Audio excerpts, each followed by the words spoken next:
শামসুর রাহমান এই নামটা শুনলেই বাংলা কবিতার একটা বিশাল অধ্যায়ের কথা মনে পড়ে যায়, তাই না? চলুন আজ এই কিংবদন্তি কবির জীবন আর তার লেখার জগতে একটু ডুব দেওয়া যাক। খুঁজে বের করার চেষ্টা করি কিভাবে তিনি হয়ে উঠলেন আমাদের এই নাগরিক জীবনের কণ্ঠস্বর। তো একদম গোড়ার প্রশ্নটা দিয়ে শুরু করা যাক। কে ছিলেন এই শামসুর রাহমান? কিভাবে বা তিনি আধুনিক বাংলা কবিতাকে একটা নতুন দিশা দেখিয়েছিলেন? আসলে এই একটা বাক্যই কিন্তু যথেষ্ট। বাংলা সাহিত্যে তার যে কি বিশাল অবস্থান তা এই কথাটাই একদম পরিষ্কার করে দেয়। বলা যায় তিনি ছিলেন আধুনিকতার অন্যতম এক কাণ্ডারি।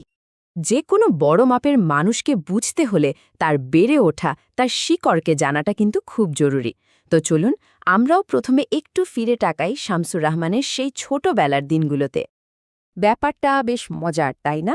তার জন্ম হয়েছিল এই ব্যস্ত কোলাহল ভরা ঢাকা শহরে, কিন্তু তার পরিবারের শেকড় ছিল নরসিংদীর শান্ত পাড়াতলি গ্রামে। এই যে শহর আর গ্রামের একটা মেলবন্ধন, এটা কিন্তু তার কবি মনকে গড়ে তুলতে বিরাট একটা ভূমিকা রেখেছিল। প্রায় ৮ দশকের এক দীর্ঘ জীবন। ভাবুন একবার, ১৯২৯ সালে জন্ম আর ১৯৪৭ সাল, মানে দেশভাগের মতো একটা তোলপাড় করার সময়ের মধ্যে দিয়ে তিনি পড়াশোনা করছেন। এটা তার জীবনে, তার লেখায় বিরাট প্রভাব ফেলেছিল।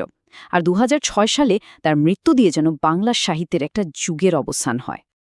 পেশায় তিনি ছিলেন একজন সাংবাদিক, মানে দিনের বেলাটায় সমাজের সব ঘটনা খুব কাছ থেকে দেখতেন। আর তার সাধনা ছিল কবিতা। রাতের নিস্তব্ধতায় সেই দেখা জগৎটাকেই তিনি শব্দের রূপ দিতেন। এই দুই সত্তার মিশেলেই কিন্তু তার কবিতা এতটা জীবন্ত, এতটা অনন্য হয়ে উঠেছে। আচ্ছা, এবার আসা যাক তার লেখার একেবারে মূল জায়গাটাতে। কি এমন ছিল তার কবিতায় যা তাকে এতটা শক্তিশালী আর প্রাসঙ্গিক করে তুলল? চলুন সেই রহস্যটা একটু খুঁজে দেখি। আর এটাই হলো আসল কথা। তিনি হয়ে উঠেছিলেন আমাদের মতো শহরের মধ্যবিত্ত মানুষের গলা, আমাদের আশা, আমাদের না পাওয়া, আমাদের একাকিত্ব আর প্রতিদিনের বেঁচে থাকার যে লড়াই, এই সব কিছুকে তিনি তার কবিতার ক্যানভাসে যেন হুবহু এঁকে গিয়েছেন। এত বড় একজন কবি, স্বাভাবিকভাবেই তিনি বিশাল এক সাহিত্য ভাণ্ডার রেখে গেছেন, আর তার কাজের জন্য পেয়েছেনও অজস্র সম্মাননা। চলুন সেদিকেও এক ঝলক দেখে নেওয়া যাক। তার কলম থেকে যে কত কালজয়ী কাব্যগ্রন্থ বেরিয়ে এসেছে, এই তালিকাটা দেখুন একবার। বন্দি শিবির থেকে মুক্তিযুদ্ধের কি অসাধারণ এক কাব্যিক দলিল, আবার বুক তার বাংলাদেশের হৃদয়, নামটা শুনলেই বোঝা যায় দেশপ্রেম তার কবিতার শিরায় শিরায় বইত। আর তার প্রতিভা কিন্তু শুধু নিজের লেখাতেই আটকে ছিল না। তিনি বিশ্বের সেরা সব কবিতা অনুবাদ করে আমাদের কাছে এনেছেন, আবার ছোটদের জন্য লিখেছেন দারুণ সব ছড়া কবিতা। মানে তার সৃজনশীলতার জগৎটা ছিল অনেক বড়। বাংলা সাহিত্যে এত অবদানের পর যা হওয়ার তাই হয়েছে। দেশের সবচেয়ে বড় সাহিত্য পুরস্কারগুলো তার ঝুলিতে এসেছে। বাংলা একাডেমি পুরস্কার থেকে শুরু করে ২১শে পদক সবই পেয়েছেন তিনি। তো সব মিলিয়ে শামসুর রহমানের লেগাসি বা তার দীর্ঘস্থায়ী প্রভাবটা ঠিক কোথায়? কিভাবে তিনি আজও আমাদের কাছে এত জীবন্ত?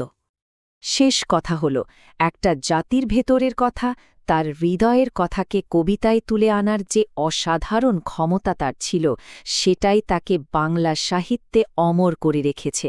তার কীর্তি সত্যিই ভোলার নয়। আর এই আলোচনা শেষে আমরা একটা খুব জরুরি প্রশ্নের সামনে এসে দাঁড়াই। এতগুলো বছর পেরিয়ে যাওয়ার পরেও শামসুর রহমানের কবিতা কেন আমাদের এত চেনা লাগে, এত আপন মনে হয়?